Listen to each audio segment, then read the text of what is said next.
জবে খুবই ভালো সুবিধা। আর যে যদি যদি কেউ চিন্তা করে যে আমি 4 to 500 ইউরো সেভিংস করব, সেটা পসিবল। কেউ ফুল টাইম জব করে 700 to 1000 মনে করেন যে এটা। জিনিসগুলো যদি আমরা মেনটেন করতে পারি তাহলে আসলে ভিসা হওয়ার চান্সেস লিথুনিয়াতে 95%, মোর দেন 95%, রাইট? ইনশাল্লাহ 100%। আপনি যদি ড্রিম ফ্লাই হবে একটা best consultancy. Rifat, how are you? কেমন আছো তুমি? এই তো ভাই আলহামদুলিল্লাহ, আপনি কেমন আছেন? এই তো আলহামদুলিল্লাহ ভালো।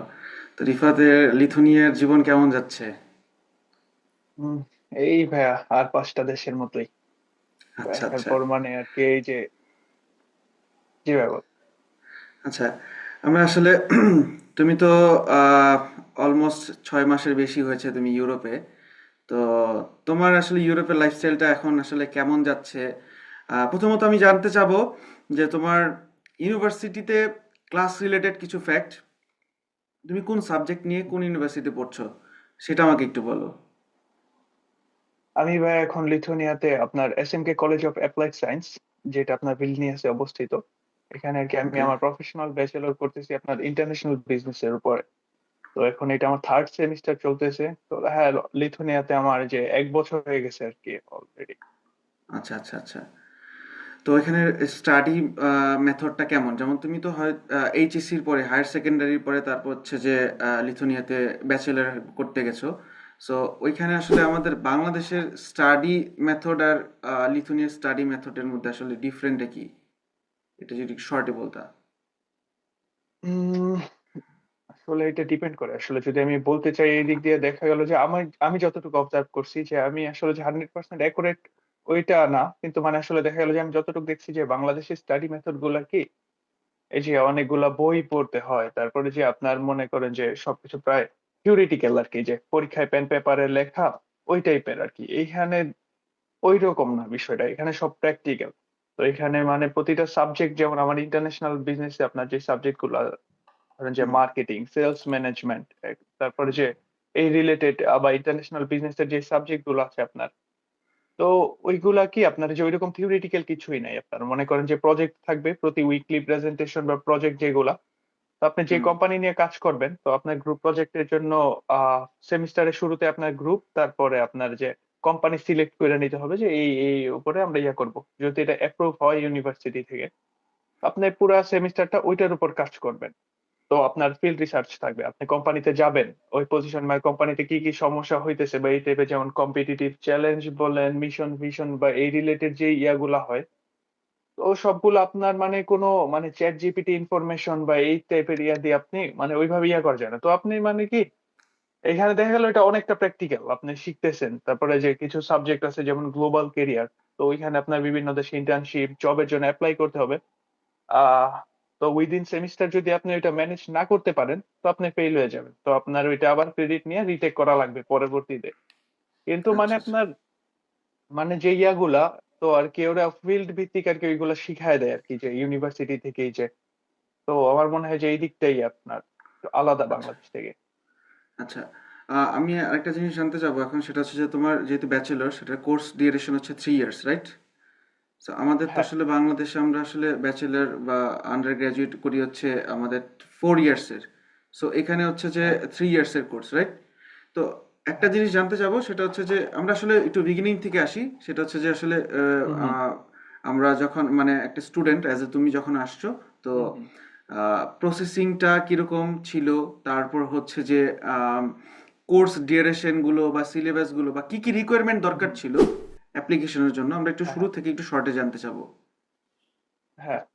তো ভাইয়া মানে ফার্স্টে মানে যেই স্ট্রাগলটা করা লাগে এটা হইতেছে যে আপনার যে কান্ট্রি চুজ করা। কারণ ইউরোপে তো আসলে যে এতগুলো কান্ট্রি আছে, তারপরে আবার মনে করেন যে ওভারঅল এতগুলা দেশের মধ্যে আসলে আপনার মানে সঠিক কান্ট্রিটা যে চুজ করা ওইটা একটু টাফ আর কি। ফার্স্ট অফ অল যে মনে করেন যে কারণ ভিসা হয় না, যেমন মনে করেন যে অনেক দেশ আছে যেখানে আপনার, হ্যাঁ, ওইখানে স্টাডি ফ্রি, যেমন জার্মানির কথা ধরি, সাপোজ আপনার যে জার্মানিতে দেখেন যে 2 বছরের যে স্টাডি ক্যাপটা ইয়াটা হয়ে যায় আপনার, হুম। তারপরে যে আপনার কি বলে এটারে আপনার অ্যাপয়েন্টমেন্ট অ্যাপয়েন্টমেন্টের পাইতে একটা যে ফ্যাক্ট টু থাকে, ইয়ার্স হ্যাঁ, এক্স্যাক্টলি এক্স্যাক্টলি। হ্যাঁ হ্যাঁ হ্যাঁ। তো তো আপনার লেট হয়ে যায়, অনেক সময় নষ্ট হয়ে যায় এটার পিছনে এরকম। তো আপনার তখন যে লিথুয়ানিয়া আসলে, তো আসলে আপনাকে ধন্যবাদ যে আসলে ভাই তখন যদি লিথুয়ানিয়াটা আসলে চুজ না করতে পারতাম, তো হয়তো দেখা গেল যে অনেক ওয়েলকাম। সময় ওয়েট করা লাগতো বাংলাদেশে যে আচ্ছা আচ্ছা। আসলে ইয়া করা। তারপরে ভাই যে ওইখানে আসার পরে আপনার যে সঠিক কোর্সটা চুজ করা বা সঠিক ইউনিভার্সিটিটা চুজ করা, এটা ছিল সেকেন্ড ফ্যাক্ট। কারণ আমার ছিল ফেব্রুয়ারি ইনটেক। ফেব্রুয়ারি ইনটেকে আমার কাছে কোনো ইউনিভার্সিটি ছিল না, যেমন লিথুয়ানিয়াতে বর্তমানে যারা আসতে চায় সেপ্টেম্বর ইনটেকে ওদের জন্য আছে ভিলনিয়াস ইউনিভার্সিটি, কৌনাস কলেজিয়া, অথবা হ্যাঁ ভিএমইউ, আরো অনেক মানে চয়েস থাকে আপনার, কিন্তু তখন ওইটা আচ্ছা ছিল আচ্ছা। না। তো তখন মানে এটা চুজ করাটা ছিল মোটামুটি টাফ, কারণ আপনার যে রিকোয়ারমেন্টস থাকে ওদের, যেমন আপনার ম্যাথমেটিকের উপরে একটা 60%, হ্যাঁ এই টাইপের একটা মার্কস ক্রাইটেরিয়া আছে, এখন জানি না কত পার্সেন্ট। তো আচ্ছা এটা চেঞ্জ হয় আর কি। আর আপনার যে রেজাল্টটা দরকার হয় এসএসসি এইচএসসি তে আপনার 4.5 মিনিমাম। তো আমার কলেজের কথা বলতেছি আর কি, আমি আমি যেখানে পড়তেছি এখন। আচ্ছা। তো ওইটা ছিল মিনিমাম রিকোয়ারমেন্ট। আর এইগুলাই ছিল। আর তারপর আপনার যেহেতু আমার আইএলটিএস ছিল না, তো আমার জি। ইয়া করতে হয়েছিল আপনার ইংলিশ প্রফিসিয়েন্সির জন্য ওইখানে মানে আলাদাভাবে একটা টেস্ট নেওয়া হয়েছিল ইউনিভার্সিটি থেকে। আচ্ছা তো আচ্ছা। ওই টেস্ট দেওয়ার পরে তারপর আবার ইউনিভার্সিটি থেকে মানে ওই টেস্ট থেকে যখন সিলেকশন হয় তখন ওরা একটা সার্টিফিকেট প্রোভাইড করছিল যে বি2 লেভেল আমরা ইয়া করি কিনা আর কি। তো আচ্ছা বি2 লেভেল স্ট্যান্ডার্ড আর কি, যদি কারো আইএলটিএস থাকে তো ওদের আর ইংলিশ টেস্ট দেয়া লাগে না। আচ্ছা। আর যদি আইএলটিএস না থাকে তাহলে ইংলিশ টেস্টের পরে তারপর হবে আপনার মোটিভেশন ইন্টারভিউ, যে আপনার মোটিভেশন কি, আপনি কেন এই দেশে আসতে চান, তো আপনি এই কোর্সে কেন পড়তে চান, এই ইউনিভার্সিটি কেন, মানে এই টাইপের ক্রিয়াগুলো আপনার ওদের ক্লিয়ার করতে হয়। তো আচ্ছা এরপরে আল্লাহর রহমতে যে, হ্যাঁ বলেন ভাই। আচ্ছা, আমি একটু সরি ইন্টারাপ্ট করলাম। সেটা হচ্ছে যে আসলে অনেকের হুম। কোয়েশ্চেন থাকে যে আসলে হ্যাঁ। আমরা যখন স্টাডি করতে চাই আমাদের মেইন মানে হুম ফোকাস থাকে হুম যে আসলে আমাদের রিকোয়ারমেন্ট কি। সো আমি যদি অ্যাজ পার তুমি যেটা বললা সেটাতে যদি আমি যে একটু গুছিয়ে হুম যদি হুম, ট্রাই করি বলার, তাহলে হচ্ছে যে আপ হ্যাঁ টু 60% মার্কস দরকার আমাদের হায়ার সেকেন্ডারিতে, হ্যাঁ। রাইট? না, সেকেন্ডলি হচ্ছে মিনিমাম 4.5 মিনিমাম আচ্ছা সিজিপিএ এসএসসি এসএসসি তে। আচ্ছা 4.5, তাহলে এটা আসলে মোর দেন 60% আই থিঙ্ক, হ্যাঁ? হ্যাঁ রাইট। আচ্ছা, মোর দেন 60% মার্কস দরকার, আমরা ধরতে পারি 75% মার্ক, যেহেতু ফোর হ্যাঁ পয়েন্ট ফাইভ জিরো সো আর হচ্ছে যে যাদের আসলে আইএলটিএস নাই তাদের হচ্ছে একটা ইংলিশ টেস্ট হ্যাঁ দিতে হয়। সো রিকোয়ারমেন্ট কি এখন হ্যাঁ। গত বছরের মতোই আছে নাকি চেঞ্জ হয়েছে এরকম কিছু? এই যে আপনার যেমন যে ভিলনিয়াস কলেজিয়া, তারপরে এসএমকে কলেজ, তারপরে আরো কিছু কলেজ আছে আপনার যেগুলাতে আপনার হ্যাঁ সেমই আছে আপনার। আবার কি কয়েক জায়গায় আছে আপনার যেখানে লাগে না আইএলটিএস, মানে ভেরি আচ্ছা করে আসলে ইউনিভার্সিটি টু আচ্ছা ইউনিভার্সিটি। আচ্ছা, ডিপেন্ড করে যে ইউনিভার্সিটির উপরে তাদের হ্যাঁ রিকোয়ারমেন্টটা কি। তার মানে হচ্ছে যে আইএলটিএস ছাড়া যাদের আসলে আইএলটিএস নাই বাট যারা আসলে ইংলিশে অ্যাটেম্প হুম, করতে পারবে যে কোনো একটা এক্সামে, হ্যাঁ যেখান থেকে আসলে ইউনিভার্সিটি বা কলেজ কন্ডাক্ট করবে, সো ওই এক্সামে আসলে হুম, যদি সে বা পাস করে তাহলে হচ্ছে, বা যেই হ্যাঁ রেজাল্ট দরকার সেই রেজাল্ট যদি পায় তাহলে হচ্ছে সে অ্যাডমিশন নিতে পারবে, রাইট? হ্যাঁ হ্যাঁ ওকে। হ্যাঁ তো আমরা দুইটা জানলাম যে আমাদের রিকোয়ারমেন্ট হচ্ছে 75% মানে মোর দেন 75%, দেন হচ্ছে আইএলটিএস অথবা ইংলিশ টেস্ট। সেকেন্ড হচ্ছে আমাদের যখন অ্যাপ্লিকেশন করা হবে, দেন হচ্ছে এক্সাম দেওয়ার পর রেজাল্টের পরে হ্যাঁ। তার অফার লেটার ইস্যু করে, রাইট? তারপর আবার মোটিভেশন ইন্টারভিউ নেওয়া হয় একটা আর কি, যারা ইংলিশে পাস করে মানে, আর যাদের আইএলটিএস আছে ওদের ডিরেক্ট আর কি মোটিভেশন ইন্টারভিউ আর কি, এটা একটা কাইন্ড অফ কনভারসেশন। আর যে ওকে। 75% মার্কের যে ব্যাপারটা, এটা সব জায়গায় সেম না। তো আমি আচ্ছা। আমারটার কথা বললাম, আমার কলেজে আর কি অনেক ওকে ওকে। জায়গায় কমেও নেয়, যে 60% অ্যাকসেপ্ট করে। আচ্ছা আচ্ছা, ডিপেন্ড ভ্যারি করে হচ্ছে কলেজের উপরে। তারপর হচ্ছে হ্যাঁ সব কিছু যখন মানে ইনফর্মাল ফর্মাল যখন ইন্টারভিউ শেষ হয়ে যায়, দেন হচ্ছে তারা প্রসিডিওরের পরে তারা অফার লেটার ইস্যু করে, রাইট? হ্যাঁ। আচ্ছা, অফার লেটারের পরে টিউশন ফিটা কেমন, বা দুইটা কোশ্চেন করবো, টিউশন ফিটা কেমন, আর হুম, হচ্ছে টিউশন ফিটা আসলে কত দিনের মধ্যে পে করতে হয়, এটা একটু যদি হ্যাঁ। মানে আমাদের বলতো। আমার সময় যেরকম ছিল মনে করেন যে আমার আপনার এই মোটিভেশন ইন্টারভিউর পরে ওরা আর কি আমাকে একটা কন্ডিশনাল অফার লেটার মানে ইস্যু করছিল। তো কন্ডিশনাল অফার লেটারে ওরা মেয়াদ দিছিল যে হ্যাঁ উইদিন 2 উইকস তো আমার ইয়া করতে হবে, টিউশন ফি পে করা লাগবে। ওকে। তো টিউশন ফি পে করলে উইদিন 2 উইকস, তারপর মানে আমাকে 2 দিনের মাথায় ওরা অফার লেটার ইস্যু করে দিছিল এটা পে করার পরে। আচ্ছা আচ্ছা আচ্ছা। তো এরপরের আর টিউশন প্রসিডিওর ফিটা হচ্ছে। ছিল আপনার, হুম। হ্যাঁ টিউশন ফিটা এখন বর্তমানে চলতেছে আপনার আমার ইউনিভার্সিটিতে 3500 ইউরো, মানে 3500 টাকা, 3500 ইউরো যেটা আর কি ওকে, বাংলা। 35 ইউরো ইয়ারলি, হ্যাঁ রাইট? আচ্ছা, হ্যাঁ ইয়ারলিতে ইয়ারলি। কয়টা সেমিস্টার ইয়ারলিতে? দুইটা? হ্যাঁ হ্যাঁ ইয়ারলি 2টা সেমিস্টার। তো ফার্স্ট অফ অল এখানে আসার সময় 1 ইয়ারে পে করে আসতে হবে। তারপর আসার ওকে। পর যে যদি চায় পরবর্তী থেকে 6 মান্থ যেমন ফিফটি আচ্ছা ফিফটি পে আচ্ছা। করতে পারবে। 50-50, কিন্তু ফার্স্ট ইয়ারে যখন আসবে তখন তার 1 ইয়ারের টিউশন ফিটা পেইড করে দেন হচ্ছে হ্যাঁ, আসতে হবে। তারপর রাইট। আচ্ছা, তো আর টিউশন ইভেন ফর আমার কলেজে আপনার কি হুম, ওরা আবার ইয়াও করে আপনার যদি আপনার চাই যে স্টুডেন্ট তো যে হুম, হ্যাঁ মানে ফাইন্যান্সিয়াল একটু মানে স্ট্রাগল করতেছে তো ওদেরকে ওরা ইনস্টলমেন্টে দেওয়ার সুযোগ করে দেয় যে ভেঙে ভেঙে ওকে। মান্থলি পে করবে। আচ্ছা, এটা কি প্রতিটা হ্যাঁ, ইউনিভার্সিটির উপরে মানে ইউনিভার্সিটি ভ্যারি করে এরকম ইনস্টলমেন্টটা নাকি সব ইউনিভার্সিটি এরকম ইনস্টলমেন্টের সুযোগ? আহ, আমি যতটুকু জানি আমি জানি যেমন এমআরইউ, ভিলনিয়াস ইউনিভার্সিটি, এসএমকে তো হ্যাঁ অলমোস্ট মোটামুটি সবাই করে। হ্যাঁ, ওকে। প্রায় সব জায়গায় করা হয় আরকি এটা। আচ্ছা, তারপরে আমরা যখন পে করলাম, পে করার পরে আমাদের যে পেইড স্লিপটা দিবে, হ্যাঁ? যে আমাদের পেমেন্ট ডান। হুম, দেন এরপরে আমাদের স্টেপটা হুম, কি? এম্বাসিতে ডকুমেন্টস গুলো রেডি করা, রাইট? তো কি কি ডকুমেন্টস লাগে এরপরে ইনিশিয়ালি এম্বাসির জন্য? হ্যাঁ। ইনিশিয়ালি ইউনিভার্সিটিতে মেইল করা লাগে যে ওরা একটা মেডিয়েশন নাম্বার ইস্যু করে। ওকে। তো ইউনিভার্সিটি যখন মেডিয়েশন নাম্বার ইস্যু করে ওই মেডিয়েশন নাম্বার দিয়ে আপনার মাইগ্রিস পোর্টালে একটা অ্যাকাউন্ট খুলতে হয়। হুম, অ্যাকাউন্ট খুললে বর্তমান রিকোয়ারমেন্টস টা আমি একটু কনফিউজড কিন্তু মানে আমার সময় যেরকম ছিল তো আমাদের যেমন হ্যাঁ পিসিসি যেইটা পিসিসি আচ্ছা। ওটা ডাবল লিগ্যালাইজেশন পিসিসি করা মিনস লাগতো হচ্ছে যেটার পুলিশ ক্লিয়ারেন্স, রাইট?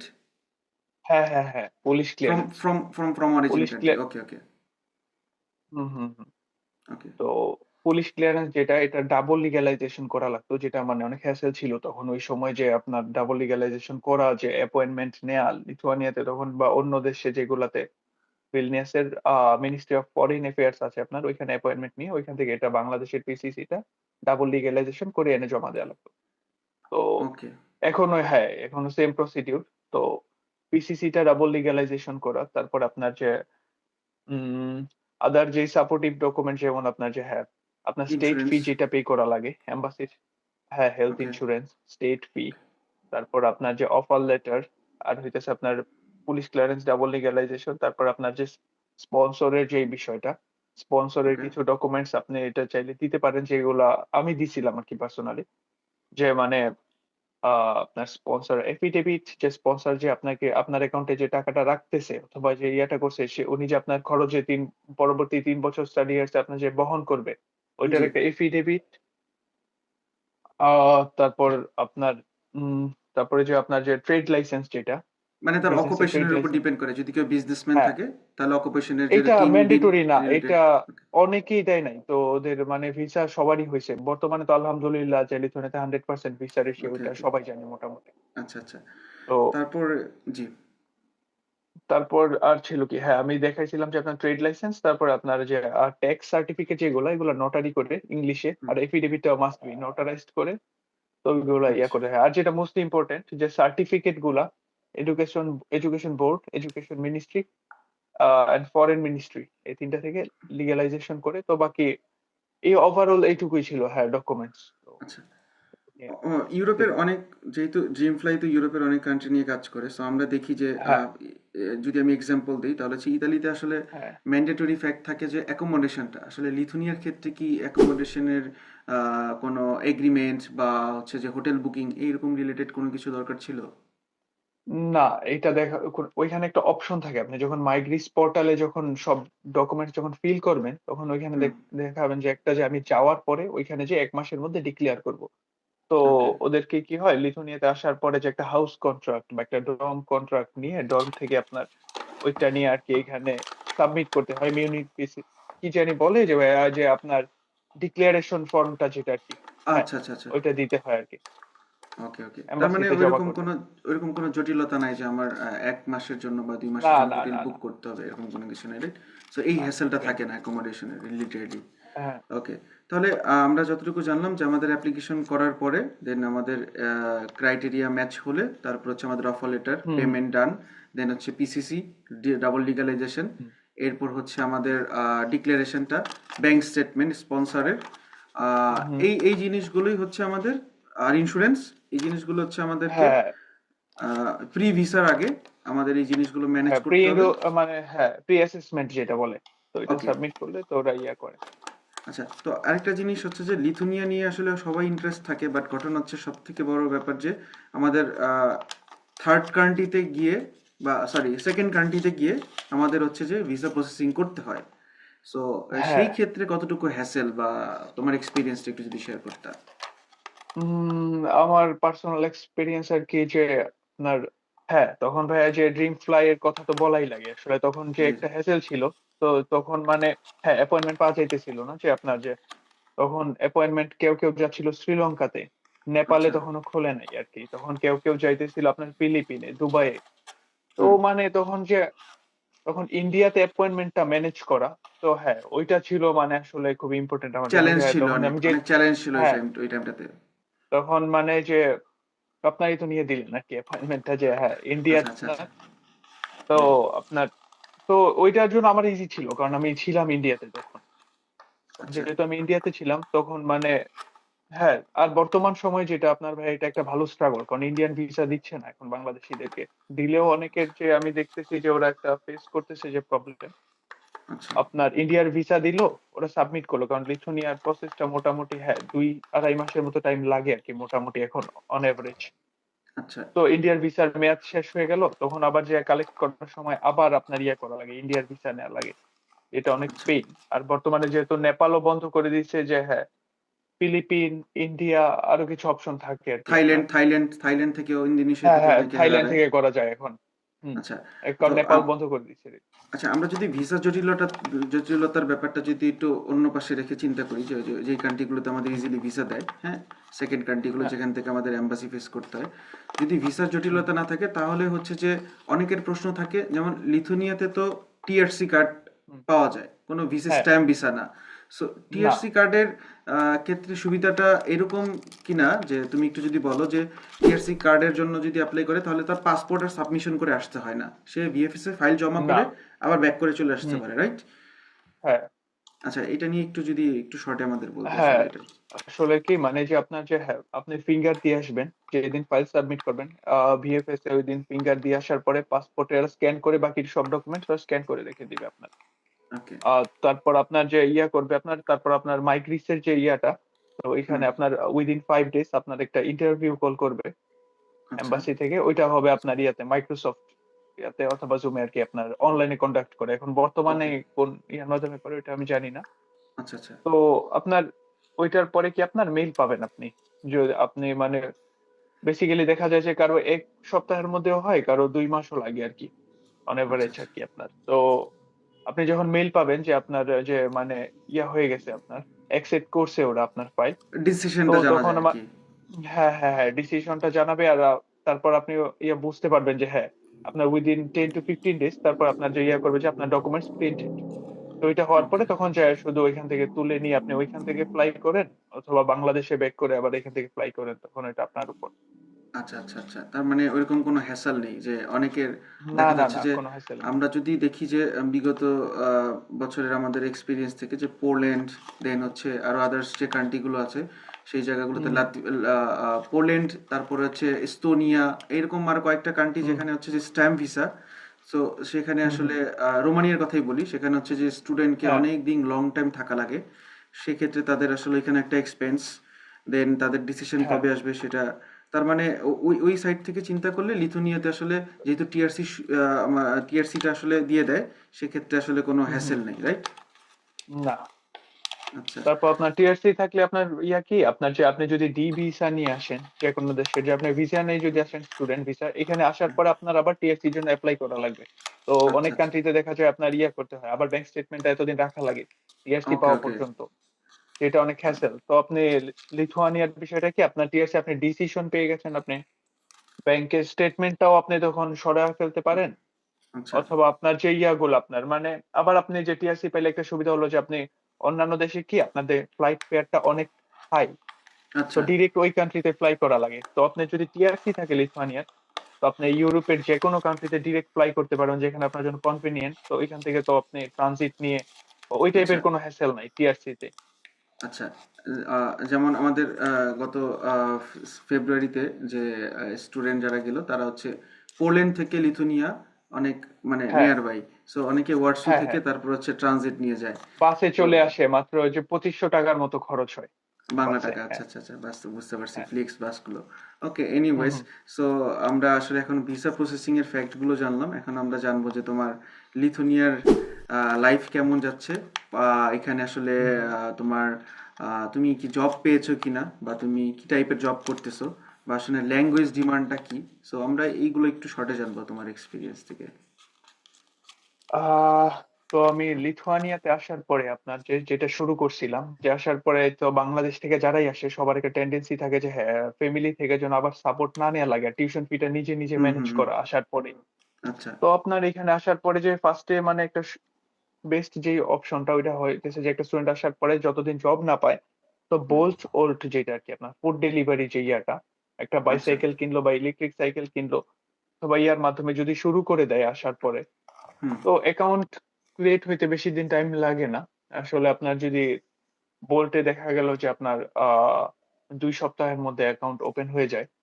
আর একটা যেটা ওল্ড ওইটা একটু টাইম লাগে, 2-3 মাসের হুম। মতো লাগে মাঝে মধ্যে। তো তো দেখা গেল যে আসার পরে মানে বইসা থাকতে হয় না, একটা শুরু করে দিল, একটা বাইসাইকেল কিনে তো হুম। কাজ শুরু করে দেওয়া যায়। আর জবের যে বিষয়টা ভাই, জবে একটু ল্যাঙ্গুয়েজ ব্যারিয়ার তো এটা অবশ্যই হোল ইউরোপে, এটা শুধু মানে আচ্ছা আচ্ছা। লিথুয়ানিয়া যে এরকম। যেখানে আসলে ইংলিশ স্পিকিং কান্ট্রি না ইউরোপের, সেই হ্যাঁ, জায়গাগুলোতেই ল্যাঙ্গুয়েজ ভেরিয়েন্ট থাকবে নর্মাল। হ্যাঁ। হ্যাঁ, তো আপনি যেমন রেস্টুরেন্টের জব গুলা, কেএফসি, ম্যাকডোনাল্ডস অথবা আদার রেস্টুরেন্টের যে কিচেনের যে জব গুলা, এগুলা আচ্ছা মোটামুটি প্রায় সবাই পায়। আর সামারে তো মোটামুটি ভালো ফেসিলিটিস জবে। আমি আচ্ছা গত বছর কাউরেই দেখি নাই যে জবলেস, একজনও আচ্ছা। দেখি নাই।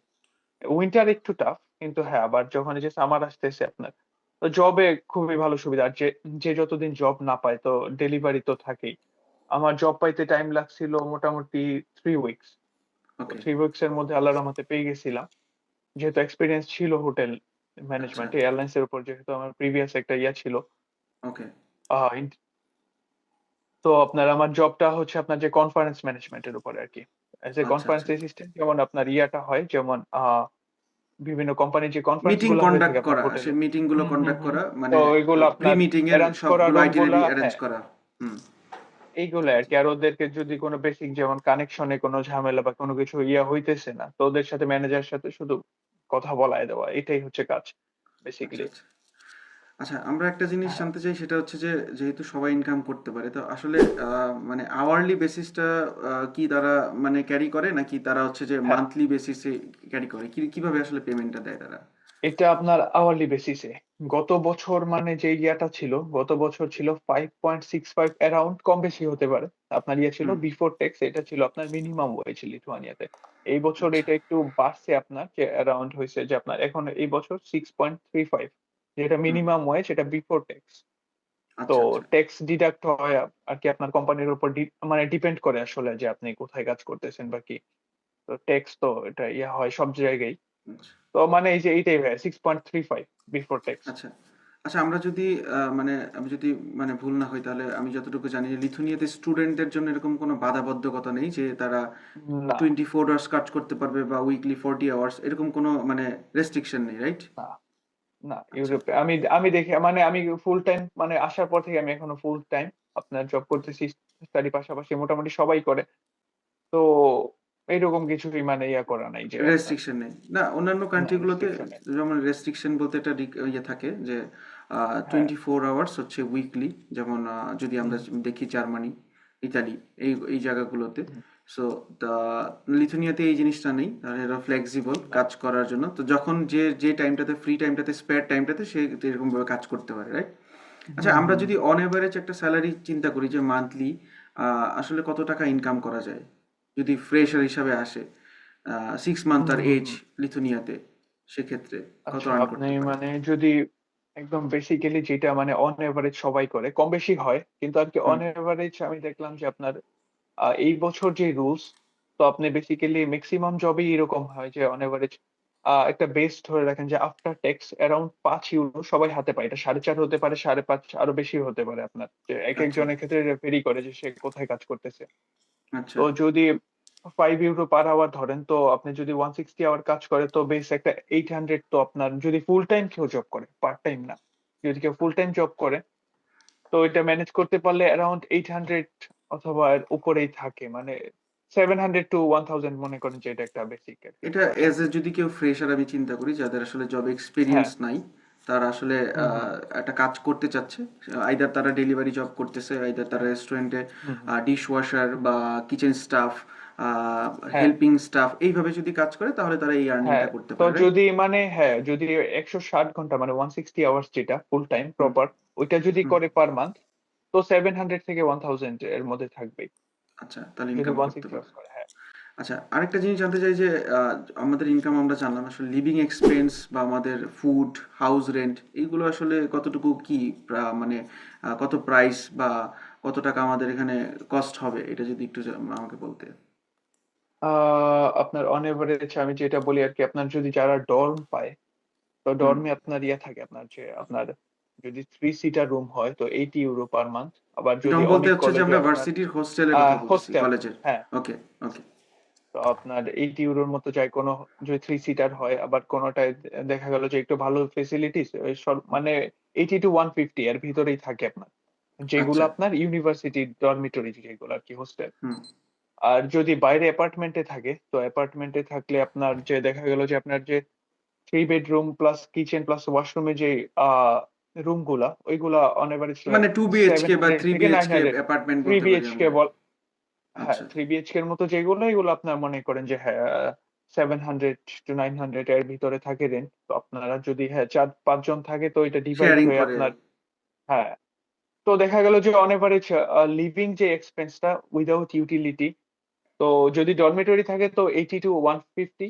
আর যদি বাইরে থাকে কেউ, তো দেখা গেল যে শেয়ারিং এ আপনার, যদি মানে শেয়ারিং এ থাকে তো 150 to 250-র ভিতরেই থাকে আর কি পার পার্সন।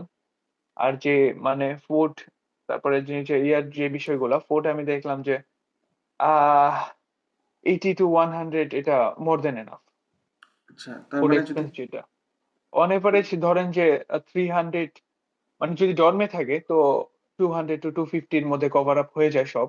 আর যদি হুম, বাইরে থাকে তো 300 till 400 পর্যন্ত লাগতে পারে ওভারঅল। আচ্ছা, আচ্ছা, আচ্ছা, আচ্ছা, তার মানে 300 এর হ্যাঁ। মধ্যে স্ট্যান্ডার্ডলি লিভিং করা যায় উইথ লিভিং কস্ট। হুম, হুম।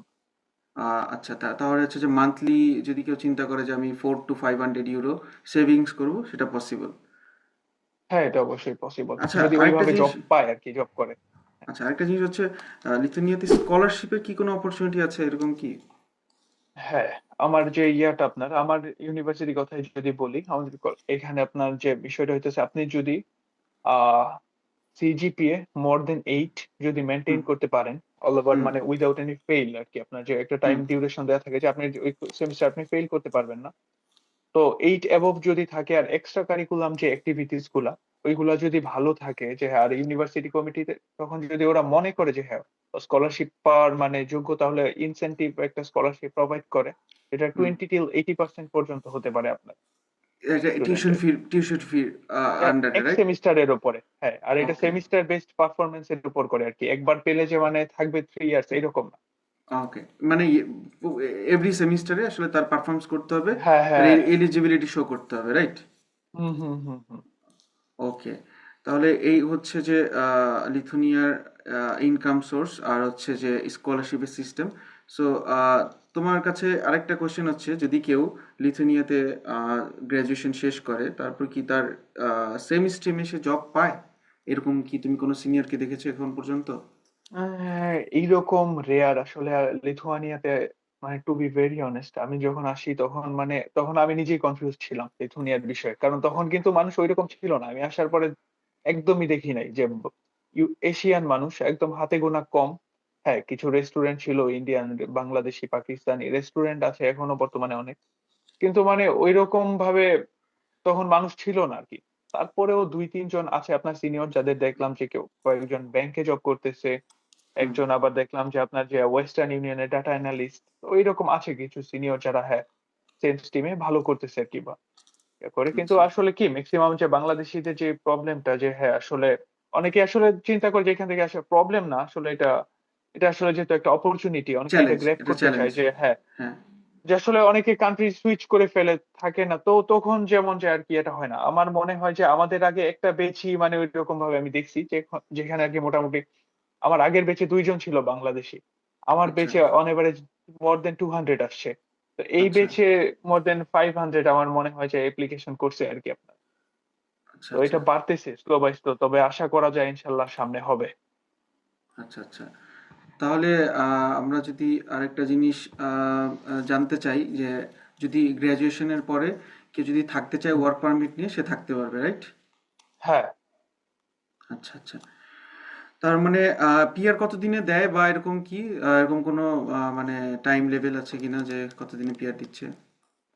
আপনার বেসিক্যালি পিয়ারটা যারা স্টুডেন্ট ওরা যদি মানে স্টুডেন্ট অথবা ওয়ার্ক পারমিটে যারা আছে আপনার বেসিক্যালি 5 ইয়ার স্টে করার পরে তখন ওরা পার্মানেন্ট রেসিডেন্সির জন্য হ্যাঁ একটা ল্যাঙ্গুয়েজ ক্রাইটেরিয়া থাকে। ওই লেভেলটা অ্যাচিভ করলে আপনার হ্যাঁ পিআর এর জন্য অ্যাপ্লাই করা যায়। আবার অনেক বর্তমানে একটা রিউমার আমি শুনতেছি, আমি জানি না এটা গুজব কিনা, হুম। যে স্টুডেন্টদের নাকি হাফ কাউন্ট করা হবে এখন থেকে আর কি আপনার, ওকে। যে এটা নাকি নিউ রুলস, মানে অফিসিয়াল আমি কিছু জানি না ওইভাবে এখনো শুনি নাই, কিন্তু মানে আচ্ছা বেসিক্যালি আর কি 5 ইয়ার্স, আর যদি হাফ কাউন্ট হয় তাহলে যেমন যে স্টাডি ইয়ার্সটা, তো আচ্ছা। ওইটাকে হাফ মানে 3 ইয়ার্স আমি থাকলে ওটা one one point and five half years years ধরা হবে। ওকে। হ্যাঁ। ওকে ওকে। তো বাকিটা আপনার ওই হিসাবে ইয়ে করা হবে আর কি, বাকি মনে করেন যে অল ওভার 5 ইয়ার্স আর কি, ওইটাই আপনার ইয়া পিয়ার আচ্ছা আচ্ছা। Criteria. Okay okay, thank you so much. এখন আমাদের আসলে যতটুকু কোয়েশ্চেন জানার দরকার ছিল বা আসলে আমাদের যতগুলো কোয়ারি ছিল, আমাদেরকে অনেকে কোয়েরি করে যে আসলে আমরা কিভাবে যাব, প্রসেসিং কি, ভিসা হচ্ছে না বা ভিসা রিজেকশন দিচ্ছে। সো আমরা সব কিছুই জানলাম, ক্রাইটেরিয়া এই জিনিসগুলো যদি আমরা মেনটেন করতে পারি তাহলে আসলে ভিসা হওয়ার চান্সেস লিথুনিয়াতে 95%, মোর দেন 95%, রাইট? ইনশাল্লাহ 100%। আপনি যদি ক্রাইটেরিয়া ফিল করেন, যদি এম্বাসিতে সাবমিট করার পরে এই পর্যন্ত আমি আহ লাস্ট ফেব্রুয়ারি ইনটেক থেকে 2024 এর এই পর্যন্ত আমি শুনি নাই কারো রিজেক্ট হয়েছে এম্বাসি থেকে। হ্যাঁ, ইউনিভার্সিটি রিজেক্ট করে যদি ক্রাইটেরিয়া ফুলফিল না করে। তো আচ্ছা। অনেকে দেখা গেল যে ভিসা জটিলতার কারণে লেট হয়, তখন ইউনিভার্সিটি ডেফার করে, কিন্তু আপনার হুম। ওই রকম রিজেকশন আমি শুনি নাই আচ্ছা এখন আচ্ছা পর্যন্ত। আচ্ছা আচ্ছা। ওকে। এনিওয়েজ, তো আমাদের সব প্রশ্নের উত্তর তুমি দিছো, ধন্যবাদ, থ্যাংক ইউ সো মাচ তোমার টাইম দেওয়ার জন্য। আর আমি আসলে এখন লাস্ট একটা কোয়েশ্চেন করব, লাস্ট নট দ্য লিস্ট। সেটা হচ্ছে যে তোমার আমাকে একটু শর্টের মধ্যে শেষ করে দিলেই বেটার হবে। সেটা হচ্ছে যে হ্যাঁ, হ্যাঁ। একটা একটা কনসালটেন্টি বা একটা গাইডের কতটুকু প্রয়োজন, আর একটা হচ্ছে যে ড্রিম ফ্লাইট থ্রুতে আসলে তুমি কতটা স্যাটিসফাই, হুম। এইটুকু জাস্ট আমাদের একটু বলে আমরা শেষ করব। আসলে কি মানে যে এখন একটা কনসালটেন্সির দরকার হয় আসলে সবার, মানে দেখা গেল যে বাংলাদেশ থেকে বেসিক্যালি যে স্টুডেন্ট গুলো আর কি আপনার যে 12 পর্যন্ত কমপ্লিট করে সবার ওইরকম ক্যাপাসিটি থাকে না যে মানে নিজে নিজে একটু রিসার্চ করে এ টু হুম জেড প্রসেসিং নিজে নিজে করা। তো মানে দেখা গেল যে তো অনেক হ্যাসেল, আপনি একটা ডকুমেন্টস লেটস সাপোজ যে আপনার পুলিশ ক্লিয়ারেন্স যে ডাবল লিগ্যালাইজেশন, তো হুম এইটা নিয়ে বর্তমানে যে একটা হ্যাসেল চলতেছে যে লিথুয়ানিয়াতে একটা অ্যাপয়েন্টমেন্ট নেওয়া, হুম। ইউনিভার্সিটি করে দেয় কিন্তু ইউনিভার্সিটি দেখা গেল যে ফার্স্টে কিছুদিন করার পরে মানে যখন অনেক পরিমাণে স্টুডেন্ট হয়ে যায় তো রাশ হয়ে ওদেরটা গেলে তখন করতে পারে স্টাক না। হয়ে যায় তখন। হ্যাঁ, আচ্ছা। তখন স্টুডেন্টদের বলে যে তোমরা এখন দেখো মানে অ্যাপয়েন্টমেন্ট নিয়ে নিজেদের ফ্রেন্ড সার্কেলের মাধ্যমে করো বা ইয়া করো। তো দেখা গেল যে অনেক মানে থার্ড পার্টি ওরা মানে আপনার অনেক টাকা দাবি করে যে একটা পুলিশ চার্জ ক্লিয়ারেন্স করে। করার জন্য। এই ক্ষেত্রে যদি আচ্ছা। হ্যাঁ, এই ক্ষেত্রে যদি আপনি যদি একটা কনসালটেন্টের আন্ডারে থাকেন তো ওদের মানে যেমন মনে করেন যে আমি যেটা পাইছি ড্রিম ফ্লাই থেকে, তো এ আচ্ছা। টু জেড প্রসেসিং যে ডকুমেন্টস গুলা চেক লিস্ট গুলা কি কি, তো ওইভাবে তারপরে নোটারাইজ করানো যেমন ইয়াগুলা, তারপরে আরো ডকুমেন্টস রিলেটেড অনেক হ্যাসেল থাকে। হুম তো অনেক সময় যে দেখা গেল যে আসলে মানে ড্রিম ফ্লাইট যে ব্যাপারটা কি এটা অথেন্টিক, যেহেতু স্টুডেন্টরা দেখবে যে সামনাসামনি কি হচ্ছে, তো মানে একটা মানে ট্রান্সপারেন্সি যে বিষয়টা এই জিনিসটা হুম। আমি পাইছি আর কি ওইখানে। যে ওকে আদা ওকে। দেখা গেল অনেক সময় যায় যে দেখা গেল কি হলো মানে মাঝখান দিয়ে আমি আসার সময় যে কিছু কনসালটেন্সি ওরা fake police clearance double legalisation করতে পারে না স্টুডেন্টের, তো ফেক ডকুমেন্টস দিয়ে দিছে, ওইটার কারণে রিজেকশন হয়েছিল কিছু। ওকে ওকে তো ওকে। ফেক ডকুমেন্টস তো এটা তো, তারপরে যেমন ব্যাংক স্টেটমেন্ট কত লাগতে পারে কি, তারপর আবার মনে করেন যে ডকুমেন্টস, হ্যাঁ, আর স্টুডেন্টটা ইউনিভার্সিটি অনুযায়ী ও এলিজিবল কি না। তারপরে মনে করেন যে একটা মোটামুটি একটা ভালোই তো একটা অ্যাপ্লিকেশন ফি না, মোটামুটি 250 ইউরো অন অ্যারাউন্ড আর কি আপনার ইয়া হয়, অ্যাপ্লিকেশন ফি থাকে ইউনিভার্সিটি ইউনিভার্সিটি যদিও ভেরি করে। হুম তো ওভারঅল আমার মনে হয় যে হ্যাঁ, যেমন গাইডেন্স, তারপরে যে একটা এম্বাসিতে অ্যাপয়েন্টমেন্ট পাওয়া, তারপরে যে মানে সবাই তো ভাই আসলে কি ওইটা সম্ভব না যে দিনরাত এক করে দিয়ে শুধু মানুষের কাছে ওর কাছ থেকে একটু ইনফরমেশন নিলাম ওর কাছ থেকে একটা ইনফরমেশন নিলাম, মানে এটা সময়েরও ব্যাপার, একটা ভালো একটা হ্যাসেল। তো আচ্ছা আচ্ছা।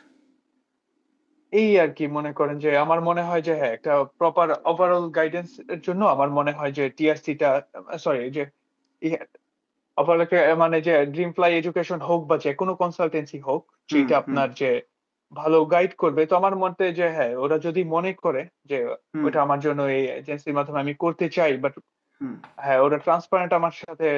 তো ওই দিক থেকে আমার মনে হয় যে এটা করা উচিত। অনেকটা টাইম সেভ হবে ফার্স্ট অফ অল। তারপর আচ্ছা, অনেকটা আচ্ছা। হ্যাসেল থেকে বেঁচে যাবে, কষ্টও সেভ হয় আরকি মোটামুটি। আচ্ছা। ধন্যবাদ রিফাত এতক্ষণ সময় দেওয়ার জন্য। আর যদি শেষ পর্যন্ত আসলে আমরা একটা জিনিস দেখতে চাই যে তোমার টিএসসি কার্ডটা হুম, যদি একটু আমাদের যারা অডিয়েন্স আছে তাদের যদি একটু দেখাও যে হুম, হুম। আহ, আসলে এই লিথুনিয়া টিএসসি কার্ডটা কেমন বা কি হ্যাঁ, যদি হ্যাঁ। আমরা একটু এক একটু দেখতে পারি। ১ মিনিট, ১ মিনিট ভাইয়া। হ্যাঁ, ভাইয়া এই যে হ্যাঁ, টিএসসি লিথুয়ানিয়া এই কার্ডটাই আমরা ভিসা এম্বাসিতে যখন যাই তখন এই কার্ডটাই দেয়, রাইট? হ্যাঁ। তো এটা ভ্যালিডিটি হুম, কতদিন হুম, হুম। থাকে? 2 ইয়ার্স। মানে আচ্ছা, পাসপোর্টের যদি ভ্যালিডিটি থাকে মোর দ্যান 2 ইয়ার্স তো হ্যাঁ 2 ইয়ার্স দেয়। আমার যেহেতু আমার কেসটা ডিফারেন্ট ছিল। আমার পাসপোর্টের ভ্যালিডিটি ছিল যে আচ্ছা, আচ্ছা, 1 ইয়ার 9 মান্থ। তো দেখা গেল যে ওই হিসাবে আমি পাইছি যে 1 1/2 ইয়ারের জন্য টিএসসি টা পাইছিলাম। আচ্ছা, আচ্ছা, আচ্ছা। হ্যাঁ, ওকে, ধন্যবাদ রিফাত এত কিছু আমাদেরকে শেয়ার করার জন্য লেজিট ইনফরমেশন। আমি জাস্ট বলবো 30 সেকেন্ডের মধ্যে যদি যারা আপকামিং প্রসেস করতে চাচ্ছে ড্রিম ফ্লাইয়ের সাথে তাহলে তাদেরকে কি মেসেজ দিতে চাচ্ছ তুমি? তাদেরকে একটা মেসেজ দিতে হ্যাঁ আর কি। ভাই।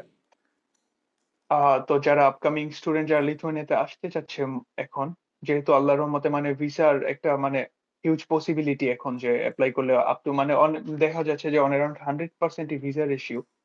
তো হুম, স্টুডেন্টরা চাইলে যদি ড্রিম ফ্লাই এর মাধ্যমে করা হয় তাহলে আপনাদের এ টু জেড প্রসেস যেটা বলা হয় আপনারা আমাকেও নক করতে পারেন, হৃদয় ভাইকে বা ড্রিম ফ্লাই এর অফিসিয়াল মানে ফেসবুক পেজে আপনারা নক করতে পারেন।